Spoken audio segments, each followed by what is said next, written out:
নমস্কাৰ ক্লাছ 8ৰ ইংলিছৰ chapter 2 lesson to my native land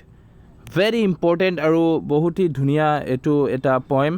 ইয়াৰ প্ৰশ্ন উত্তৰটো তোমালোকে লিখি ল'ব মই এটা এটা কৰি প্ৰশ্ন উত্তৰ দি আছোঁ যেনেকা what does the old man ask the poet important question এইটো এক্সামত আহিব কুৱেশ্যনখিনি চোৱা সেইটো হ'ল what does the old man ask the poet সেইটোৱে বৃদ্ধ মানুহজনে মই অসমীয়াত সেইটো গোটেই এনচাৰ ইয়াত PDF-ত আছে আমাৰ তো ইয়াত হ'ল মই অসমীয়াত এইটো বুজাবলৈ অলপ চেষ্টা কৰি আছোঁ বৃদ্ধ মানুহজনে কবিক কি সুধিছিল এনচাৰখিনি ইমানেই লিখিবা বহুত সৰু এনচাৰ এইটোৱে লিখিবা the old man ask the poet what his land is like ইমান ধুনীয়া বৃদ্ধ মানুহজনে কবিক তেওঁৰ ঠাইডোখৰ কেনেকুৱা সুধিলে মানে কেনেকুৱা আছিল ঠাইটো সেইটোৱে সুধিলে the old man ask the poet what his land is like গম পাইছা সেইটো লিখি ল'ব দ্বিতীয় প্ৰশ্নটো হ'ব নেক্সট প্ৰশ্নখিনি চোৱা why does the old man ask the question to the poet why does the old man ask the question to the poet এনচাৰখিনি লিখি ল'ব ইয়াৰ এনচাৰখিনি তলত দিয়া হ'ল সেইটো ধুনীয়াকৈ মই উল্লেখ কৰিছোঁ যেনেকৈ বৃদ্ধ মানুহজনে কিয় কবিক প্ৰশ্ন সুধিছিল the old man ask the question to the poet because he is blind মানে বৃদ্ধ মানুহজনে অন্ধ কাৰণেহে কবিক প্ৰশ্ন সুধিছিল তেওঁ কি আছিল এটা অন্ধ মানুহ আছিল ইয়াৰ কাৰণে তেওঁ কাৰ লগত প্ৰশ্ন সুধিলে আমাৰ পয়েটৰ লগত কবিজনৰ লগত প্ৰশ্ন সুধিলে নেক্সট এই কুৱেশ্যনখিনি আছে এনচাৰটো লিখি ল'ব How does the poet addresses the old man? What does the form of addresses mean? Addresses year meaning হে আমাক দিব লাগে তো অসমীয়াত লিখা হ'ল কবিয়ে বুঢ়া মানুহজনক কি বুলি সম্বোধন কৰিছিল এই সম্বোধনটো কি বুলি জনা যায় ইয়াত ক'লে এনচাৰখিনি হ'ব answer the poet addressed to old men the men আছ কাকা বুলি এড্ৰেছেছ কৰিলে মানে মাতিলে ইট মিনছ গ্ৰেণ্ডফাদাৰ তাৰ মানেটো হ'ল গ্ৰেণ্ডফাদাৰ মানে কবিয়ে বৃদ্ধজনক ককা বুলি সম্বোধন কৰে আৰু ইয়াৰ অৰ্থটো হ'ল ককাই দেউতা গম পাইছা নেক্সটটো হ'ব why does the poet ask the old man to breathe deep ইমান ধুনীয়া এতিয়া এই কুৱেশ্যনৰ এনচাৰখিনি তোমালোকে পাব why does the poet ask the old man to breathe deep বহুত ধুনীয়া এক্সামত আহে এইটো এনচাৰখিনি তলত উল্লেখ কৰা হ'ল the poet ask the old men to breathe deep to feel the environmental because he is blind কবিয়ে বুঢ়াজনক উৎসাহৰ জৰিয়তে তেওঁৰ চৌপাশখিনি অনুভৱ কৰিব কৈছিল কিয়নে তেওঁ অন্ধ আছিল কিয়নে তেওঁ কি আছিল এটা অন্ধ মানুহ আছিল কবিতাখিনি নিশ্চয় পঢ়িছা মই আশা কৰিছোঁ আৰু যদি পঢ়া নাই আমাক কমেণ্ট কৰিবা এটা এই ভিডিঅ'ৰ তলত মই এইটো ধুনীয়াকৈ বুজাই দিম এটা কবিতাখিনিহে বুজাই দিম with what does the poet compare the cool breeze on the old man face বহুত ধুনীয়া কুৱেশ্যনটো কি ক'লে কবিয়ে বুঢ়াজনৰ চৌপাশে বলি থকা শীতল বতাহজাকক কিহৰ লগত তুলনা কৰিছে তো ইয়াত হ'ব এনচাৰখিনি ইয়াত লিখিব এনচাৰখিনি তোমালোকে the poet compare the cold bridge on the old মেনছ face with peaceful breath of his land কবিয়ে বুঢ়া মানুহজনক চৌপাশৰ বলি থকা শীতল বতাহজাকক তেওঁৰ মাটি শান্তিময় পৰিৱেশ লগত তুলনা কৰিছে কিহৰ লগত তুলনা কৰিছে শান্তিময় পৰিৱেশৰ লগত তুলনা কৰিছে এতিয়া with what does the poet compare of content gargling of the little baby The poet compares the content gargling of the little baby main answer to hobo with the cell of his land গম পাইছা অসমীয়াত ইয়াত লিখা আছে পঢ়ি ল'ব যি নম্বৰৰ এনচাৰখিনি হ'ব যি নম্বৰ কুৱেশ্যনখিনি প্ৰথমে এবাৰ পঢ়ি লওক আমাৰ লগত what does the chorus of the cuckoo and the sparrow do এটা ইম্পৰ্টেণ্ট কল আহিছিল ইয়াত তাৰপিছত এনচাৰখিনি পঢ়ি ল'ব তোমালোকে the chorus of a cuckoo and a sparrow save the native land. Next question kini hobo, what are the things that create the soul of the poet we love country? Answer kini olop dangore hobo hetu, মানে কোশ্চেনটো কেনেকৈ ক'লে, কোন বৰ বস্তুৱে কবিৰ মৰম দেশখনক আত্মা প্ৰদান কৰে তাৰ বিষয়ে অলপ ডিছক্ৰাইব কৰিব লাগিছিল। ডিছক্ৰাইব মানে ধুনীয়াকৈ ডাঙৰ কৰি লিখিব লাগে। ইয়াত অলপ ডাঙৰ হ'বই আৰু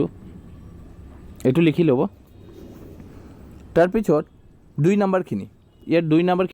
2 নম্বৰ এইটো বুক, তহঁতৰ বুক, তোমালোকৰ বুকত এইটো আছে, a brief summary of each stanza মানে প্ৰথম কবিতাত কি আছে, কবিতাত 4টা লাইন 3টা লাইনৰ এটা ষ্ট্ৰেঞ্জা হয় নহয়। এতিয়া হ'ল poem has the given below, match the stanza with the given summaries, mention the stanza number alongside the correct summary. এইটো আমাক ইয়াত ব্ৰেকেটত কি হ'ব, মানে কোন ষ্ট্ৰেঞ্জাৰটো হ'ব, কোন ষ্ট্ৰেঞ্জাৰ পৰা তুলি লোৱা হৈছে সেইটো দিব লাগে। যেনেকৈ my native land makes a feel a safe and secure as a baby carried on a mother backs. সেইটো মই চাব পাৰোঁ। যেনেকৈ এই প্ৰথমটো ধুনীয়াকৈ চাব। এইটো মই এটা লিখি দি আছোঁ। ইয়াত কি হ'ব, এনচাৰখিনি চোৱা। এই লাইনখিনি my native land makes a feel, সেইটো এনচাৰ হ'ব ষ্ট্ৰেঞ্জা 4। এতিয়া ষ্ট্ৰেঞ্জা কাক বুলি কোৱা হয় আৰু ষ্ট্ৰেঞ্জা 4 মানেটো কি? যেনেকৈ কবিতা এই 3 লাইনৰ এটা ষ্ট্ৰেঞ্জা, ইয়াক আমি ষ্ট্ৰেঞ্জা 1 বুলি ক'ব পাৰোঁ। এইটো ষ্ট্ৰেঞ্জা 1, সেইটো ষ্ট্ৰেঞ্জা 2, সেইটো ষ্ট্ৰেঞ্জা 3 আৰু এই 4টা সেইটো চাব, সেইটো ষ্ট্ৰেঞ্জা 4। ইয়াৰ পৰা এইটোৱে এনচাৰ হ'ব ষ্ট্ৰেঞ্জা 4। ইয়াত চাব বেবী, মাদাৰ, সেইটোৱে তেখেতে ক'লে না, সেইটোৱে ক'লে। ইয়াত কি ক'লে, mother's back, baby carried on a mother's back, সেইটো হ'ব ষ্ট্ৰেঞ্জা STANZAS ষ্ট্ৰেঞ্জা 4। ইয়াত এনচাৰখিনি আছে। ব্ৰেকেটত কি লিখিবা, সেইটোতো আছে, তাৰপিছত ব্ৰেকেট আছে এটা নহয়, ব্ৰেকেট আছে নহয়, এই ব্ৰেকেটত ষ্ট্ৰেঞ্জা 4 এইটো সোমাই দিয়া, ষ্ট্ৰেঞ্জা 4। আকৌ বি নাম্বাৰত ষ্ট্ৰেঞ্জা 6 এনেকৈ সোমাই দিয়ক, ষ্ট্ৰেঞ্জা 6 এইটো সোমাই দিয়ক ব্ৰেকেটত, এইটো ব্ৰেকেটৰ ভিতৰত হ'ব ষ্ট্ৰেঞ্জা 6 2 নম্বৰৰ। সেইটো হ'ব ষ্ট্ৰেঞ্জা 1। এই question, the lonely blind old man in street asked me to describe our native land, মানে ৰাস্তাত থিয় হৈ থকা অকল হৰিয়া অন্ধ বৃদ্ধজনে মোৰ ঠাই জোখৰৰ বৰ্ণনা দিবলৈ কৈছিল। সেইটো হ'ব ষ্ট্ৰেঞ্জা 1 ব্ৰেকেটত সোমাই দিব, তোমালোকে ব্ৰেকেটত সোমাই দিব। নেক্সট হ'ব stanza 5, that's very important, stanza 5 again. আকৌ ষ্ট্ৰেঞ্জা 3, সেইটো আমাৰ 2 নম্বৰটো শেষে হ'ল কুৱেশ্যন এনচাৰ দিয়া, গম পাইছা। এতিয়া হ'ব 3 নম্বৰ। 3 নম্বৰটো চোৱা, তাতে কি ক'লে,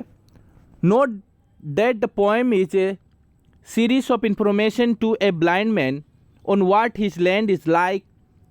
The girl provides the information by making use of a sense that are very strong in blind person. These sense are what? ইয়াত কিয়ৰ সেন্সৰ বিষয়ে কথা কোৱা হৈছে। ইয়াত এনচাৰখিনি হ'ব টাচ, হিয়াৰিং, স্মেল মানে স্পৰ্শ কৰা, শুনা আৰু গন্ধ, গম পাইছা। এইটো চাব, এইটো বুকখিনি চাব। এতিয়া কিতাপত কি ক'লে সেইটোতো মই পঢ়িছোঁ, তাৰপিছত 3টা মিনিং তেখেতে দিলে, টাচ, হিয়াৰিং এণ্ড স্মেল। তাৰপিছত ক'লে find out the example that a poet uses to make the old man feel what his land is like.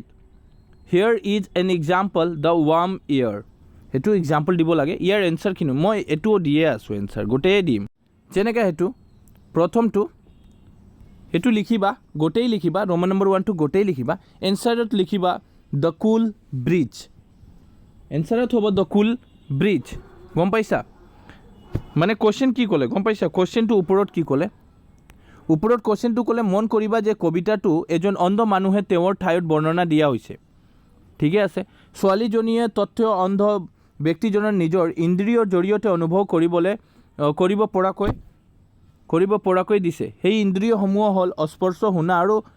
গন্ধ। তাৰপিছত ফাইণ্ড আউট কৰিব লাগে আমাক ক'ত কোনটো ব্যৱহাৰ কৰা হৈছে। তো এইটো হ'ব দ্য কুল ব্ৰিজ। নেক্সটটো হ'ব সেইটো ধুনীয়াকৈ লিখি ল'ব দ্য গাৰ্লিং অফ দ্য বেবি সেইটো টোটেল গোটেইকেইটা লিখিব আৰু তলতো আছে এইকেইটা লিখিলেই হ'ব আৰু নহ'লে এইটো বাদো দিব পাৰে একো নহয় এইটো এক্সামত ইমান নাহে আৰু ৰোমান 3 সেইটো এনচাৰ হ'ব ৰোমান 4ৰ এনচাৰখিনি এইটো হ'ব এইটো মানে ইমান ইম্পৰ্টেণ্ট নহয় 3 নম্বৰটো মই ক'ব পাৰোঁ 3 নম্বৰ ইমান ইম্পৰ্টেণ্ট নহয় এক্সামৰ কাৰণে কিন্তু স্কুলত যদি টিচাৰে কয় যদি লিখি লৈ আহা সেইটো লিখিব পাৰে লিখি লওক এনচাৰ দি লিখি লওক 3 নম্বৰটো লিখি লওক আৰু ইয়াতে লিখি ল'ব ইয়াতে গোটেইকেইটা লিখিব গম পাইছা ৰোমান 2 এইটোও লিখিবা এইটোও লিখিবা এইটোও লিখিবা এইটোও লিখিবা গোটেই লিখিব ৰোমান 2 এতিয়া 8 নম্বৰটো very very very important that's very important 8 নম্বৰটো আমি ক'ব পাৰোঁ 8 নম্বৰৰ এনেকুৱা দিছে নহয় তোমালোকে জানে 8 নম্বৰটো এনেকুৱা দিছে আচ্ছা 8 নম্বৰৰ আগত আমাক 4 নম্বৰ ভেৰি ইম্পৰ্টেণ্ট হ'ব আমাক মিলাব লাগে কলম এ এণ্ড বি ন কলম এ আৰু বি আমাক মিলাব লাগে কোনটো হ'ব দিছ ঠাণ্ডাৰৰ কোনটো হ'ব যেনেকৈ ঠাণ্ডাৰ সেইটো আমাক এনেকৈ মিলাই দিব লাগে কোনটো কাৰ লগত মেচ মই ইয়াতে মিলাই দি আছোঁ মিলাই ল'ব এইটো সেইটো নিজৰ বুকত মিলাই লোৱা যেনেকৈ ঠাণ্ডাৰটো হ'ব দ্য লাউড এনেকুৱা এইটো হ'ব দ্য লাউড এক্সপ্ল'চিভ চাউণ্ড ডেট ফল'জ এইটো দিলে হ'ব তাৰপিছত বিটো মৰ্ণ এইটো আমাক দিব লাগে বি এতিয়া বিটো হ'ব মৰ্ণিং প্ৰথমটোতো মই এইটো মিলালোঁ এতিয়া বিটো হ'ব আমাৰ মৰ্ণিং এইটো মৰ্ণিং দিবা মৰ্ণিং বিটো মৰ্ণিং এতিয়া কানেক্টেড এতিয়া ৰোমান 3 এতিয়া ৰোমান 3টো সেইটো হ'ব ছেটিছফাইড সেইটো হ'ব ছেটিছফাইড গম পাইছা মানে মই প্ৰথমটো মিলালোঁ ইয়াৰ লগত চৰি আপুনি মিলাই ল'ব হা মোৰ ইয়াতে ঠাই নাই না ঠাই নোহোৱাৰ কাৰণে মই এনেকুৱা ছিংগল মিলাই দি আছোঁ প্ৰথমটো যেনেকৈ মই ক'লোঁ সেইটো মিলাই ল'ব দ্য লাউড তাৰপৰা মৰ্ণটো হ'ব মৰ্ণিং তাৰ কানেক্টেডটো হ'ব ছেটিছফাইড আৰু গাৰ্লিংটো হ'ব গাৰ্লিঙৰ হ'ব দ্য হেপ্পী সেইটো মিলাই ল'ব ইয়াৰ লগত হেপ্পী লগত আৰু চৰস্কা হ'ব ছিংগিং সেইটো ইয়াৰ লগত মিলাই দিব আৰু দুটা ৰৈ গ'ল আৰু এটা সেইটো মিলাই ল'ব এইটোৰ হ'ব এ ষ্ট্ৰং প্লেজেণ্ট স্মেল আৰু এটা যিটো ৰৈ গ'ল এইটো সিহঁতৰ লগত মিলাই দিয়া হৈ গ'ল এতিয়া আমাক সেইটো ক'লে এইটো জাষ্ট প্ৰনাউন্সিয়েশ্যন প্ৰেক্টিছ কৰিব লাগে 5 নম্বৰটো বাদে দিয়া 6 নম্বৰটো ইয়াত জাষ্ট মেনশ্যন কৰিলে যেনেকৈ in the poem you will find the poet referring the 3 musical instrument that are use in Husori program of বিহুৰ মানে কোনটো ইউজ হয় যেনেকৈ ঢোলটো কাক বুলি কোৱা হয় ঢোল মানে হ'ল a drum made by specially for the Bihu ফেষ্টিভেলৰ আমি ঢোলৰ ব্যৱহাৰ কৰোঁ and hence called a Bihu dhol or Bihu drum বুলি তাক কোৱা হয় আৰু পেপা কাক বুলি জনা যায় আৰু কিহৰে এইটো বনোৱা হয় pepa a type of a pipe made out of a buffalo দেখিছা হিং বাফেলো চাইছা তাৰ ওপৰৰ হিংটো লৈখিনি বনায় সেইটো পেপা আৰু gogona a type of string musical instrument গম পাইছা সেইটো গগনা এইটো ইউজ কৰা হয় belonging to the harp family gogona মানে তিনিটা আমাৰ ব্যৱহাৰ কৰা হয় বিহুৰ যেতিয়া সংগীত বজোৱা হয় তাতে ঢোল পেপা আৰু গগনা ব্যৱহাৰ কৰা হয় 7 নম্বৰটো এটা মানে লেটাৰহে লিখিব লাগিছিল এইটো বাদে দিয়া এটা টিচাৰে এইটো বৰ্ডত শিকাই দিব এতিয়া 8 নম্বৰখিনি ফিলিং দ্য ব্লেংকছ আমাক খালী ঠাই পূৰণ কৰিব লাগে মই দি আছোঁ 8 নম্বৰটো যেনেকৈ ইয়াত ফিলিং দ্য ব্লেংকছ আছে ইয়াতে যেনেকৈ মই ইয়াতো ৰেড কৰি দিছোঁ এইটো আপোনালোকে ফিল আপ কৰি ল'ব ৰেড কালাৰ ৰঙা কালাৰৰ যিটো আছে দ ৰঙা কালাৰৰ যেনেকৈ দ ডেছ মেলা ইজ ইয়াত খালি ইয়াত মই দিয়া নাই ৰঙা কালাৰটো ইয়াত দ তাৰপিছত সোমাই দিব ইয়াত জোনবিল মেলা গম পাইছা তাতে কি সোমাব জোনবিল জোনবিল সোমাই দিলে হ'ব জোনবিল তাতে কি সোমাব জোনবিল খালী ঠাইত পূৰণ কৰি দিয়া নিজৰ বুকত নিজৰ কিতাপত সেইটো লিখি দিয়া জোনবিল মেলা is a 3 days community her by the টিবা community ইয়াত টিবা সোমাই দিব ৰেড কালাৰৰ ইয়াত ৰঙা কালাৰৰ মই দিয়ে দিছোঁ টিবা কমিউনিটি ইন দ্য 8 ইয়াত দিয়া হ'ল দায়ং Belguri of Jonbeel Morigaon district the Magh Bihu ইয়াতে হ'ব ইয়াতে কি হ'ব মাঘ বিহু তাৰপিছত organise committee by the টিবা committee ইয়াত টিবা হ'ব তাৰপিছত ইয়াত দিব জিম গৰ্ডন ৱাজ সেইটো তাৰপিছত known about the Assam he had heard of Kaziranga দিব and rhino of wanted of river is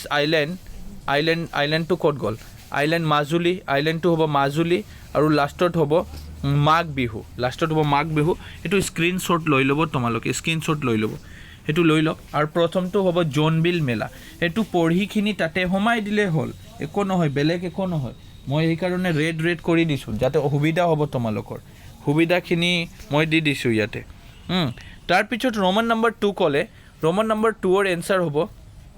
যেনেকা answer the question below' of recalling the information from the passage read out by your teachers এইটো পঢ়িব লাগে আৰু এনচাৰখিনি আমাক দিব লাগে যেনেকৈ what was the name of American tourist the Jim Gordon where did the author meet him at a park hotel in Kolkata তো এইটো এনচাৰখিনি আছে এইটো এনচাৰখিনি দিব এনচাৰ আছে আৰু কুৱেশ্যন আছে এনচাৰ আছে